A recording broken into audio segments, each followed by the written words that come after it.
Hello बच्चों, और आप सभी कैसे हैं। आशा है आप सभी अच्छे होंगे और जो आपके एग्ज़ाम चल रहे हैं वो भी अच्छे हो रहे होंगे। उसी सिलसिले को हम आगे बढ़ाते हुए कल आपके दो जो एग्ज़ाम हुए थे उनका एनालिसिस करके आंसर की डाली गई थी, चाहे तो आप उसको देख सकते हैं। उसके अलावा जो आज के आपके एग्ज़ाम है उसकी भी आंसर की डाली जा रही है धीरे धीरे करके। ये जो है विज्ञान का आप जो प्रश्न पत्र आया है उस प्रश्न पत्र को जो है हम अभी सॉल्व करेंगे और बताइएगा आपके कितने प्रश्न सही हो रहे हैं और कितने गलत। आशा है कि आप सभी के सारे प्रश्न अच्छे सही हुए होंगे। चलिए शुरू करा जाए। निम्न में से सत्य फल का उदाहरण है।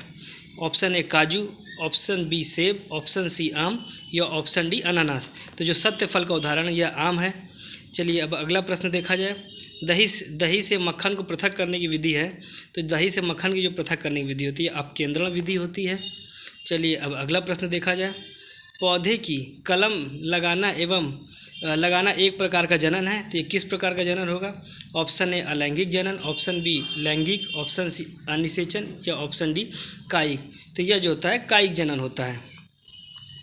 इसके अलावा गति के नियम के प्रतिपादक कौन है। तो जो गति के नियम के प्रतिपादक है यह न्यूटन है।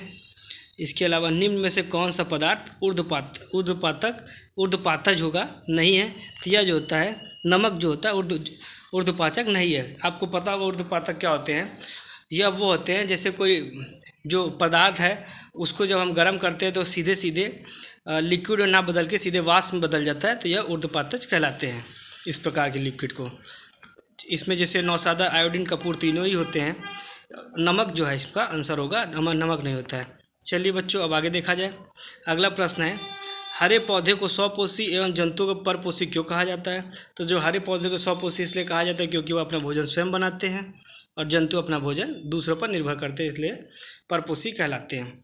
अगला जो है जड़त्व का नियम क्या है। तो ये भी आपने लिख लिया होगा। जैसे कि कोई वस्तु स्थिर अवस्था में है तो तब तक स्थिर रहेगी जब तक कि उस पर कोई बाह्य बल ना लगे।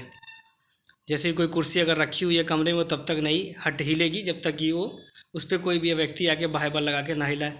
आसवन से क्या समझते हैं, तो आपको ये भी इसको भी लिख लिया हो कि जब दो विभिन्न क्वथनांक के जो दो अलग अलग जो द्रव हैं उनको अलग करने की विधि जो होती है। उसके अलावा अगला हो गया घर्षण बल क्या होता है। कि घर्षण बल वो होता है जो किसी बल को जो गति में जो चल रही हो उसको जो है रोकने काम करता है, वो घर्षण बल कहलाता है। यह दो सतहों के बीच लगता है। इसके अलावा अगला ऊर्ध्वपातन क्या होता है, यह भी बताया आपको कि जैसे कि जब कोई जो ठोस पदार्थ हो उसको हम जब गर्म करते हैं तो सीधे लिक्विड ना बदल के सीधे वाष्प में बदल जाता है, ऊर्ध्वपातन कहलाता है। इसका नौसादर काफ़ी बड़ा जो है इसका उदाहरण भी रहता है हमेशा से। अनुकूलन की परिभाषा क्या होती है। इसको हम जो होता है जब कोई व्यक्ति या वस्तु जो भी है वो अपने आपको जो है किसी भी जो परिस्थिति में अपने आप को ढाल ले उसे अनुकूलन कहलाते हैं। इसी प्रकार आगे भी है एक सरल पत्ती का नामांकित चित्र बनाइए, बल को परिभाषित करते हो उनके उदाहरण। ठोस द्रव गृह में अंतर ये आपने कर लिए होंगे सारे। स्वपरागण पर परागण में क्या अंतर है, मिश्रण को परिभाषित करिए। या घूर्णन गति किसे कहते हैं। और अगला हो गया मुकुलन से आप क्या समझते हैं।